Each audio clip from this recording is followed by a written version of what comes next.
क्या एक सच्चा उत्तराधिकारी वीरता से बनता है या चरित्र से? राजा अर्जुन देव के तीनों पुत्रों में कौन था असली हकदार? चलिए जानते हैं इस अद्भुत कथा में। बहुत समय पहले की बात है। भारत के एक विशाल और समृद्ध राज्य में एक न्यायप्रिय और दूरदर्शी राजा अर्जुन देव राज्य किया करते थे। उनका शासन जनकल्याण, शिक्षा और धर्मनिष्ठा के लिए प्रसिद्ध था। प्रजा उन्हें न केवल एक शक्तिशाली शासक के रूप में जानती थी, बल्कि एक आदर्श पुरुष के रूप में भी पूजती थी। राजा अर्जुन देव की 3 रानियां थीं, रानी सूर्या, रानी चंद्रिका और रानी तारा। तीनों की अपनी अपनी विशेषताएं थीं। रानी सूर्या सुंदर और चतुर थीं। उन्हें सत्ता का अनुभव और दरबारी राजनीति की अच्छी समझ थी। रानी चंद्रिका को ज्योतिष और धार्मिक अनुष्ठानों में रुचि थी और वे अपने पुत्र के भाग्य को लेकर अत्यधिक विश्वास रखती थीं। रानी तारा शांत, करुणामयी और अत्यंत विनम्र स्वभाव की महिला थी, जिनकी रुचि प्रजा की सेवा और बच्चों के संस्कारों में थी। राजा की आयु बढ़ने लगी थी, लेकिन उन्होंने अब तक यह घोषित नहीं किया था कि कौन उनका उत्तराधिकारी होगा। इससे महल में चिंता और राजनीतिक गतिविधियां तेज हो गईं। तीनों रानियों को विश्वास था कि उनका पुत्र ही गद्दी का हकदार है।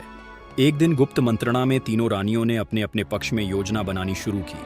रानी सूर्या ने दरबार के प्रभावशाली मंत्रियों को उपहार देकर अपने पुत्र की छवि एक योद्धा और वीर नायक के रूप में बनानी शुरू की। उन्होंने जाली युद्ध प्रशिक्षण करवाए, कवि बुलवाकर वीर गाथाएं लिखवाईं और दरबार में यह प्रचारित किया कि उनका पुत्र राज्य के लिए सबसे उपयुक्त है।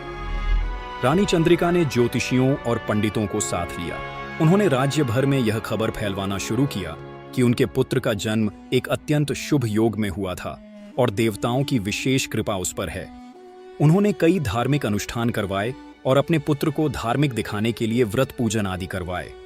इधर रानी तारा ने किसी भी प्रकार की चालाकी से दूर रहना ही उचित समझा। उन्होंने अपने पुत्र को बचपन से ही सत्य, सेवा और विनम्रता के पाठ पढ़ाए।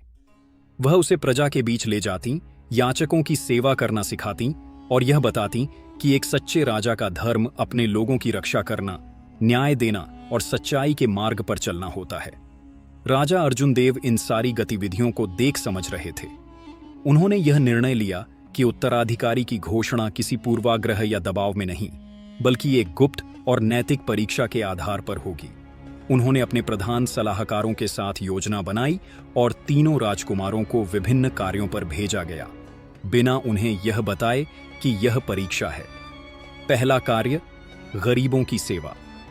तीनों युवराजों को गांव भेजा गया, जहां उन्हें गरीबों की सेवा करनी थी।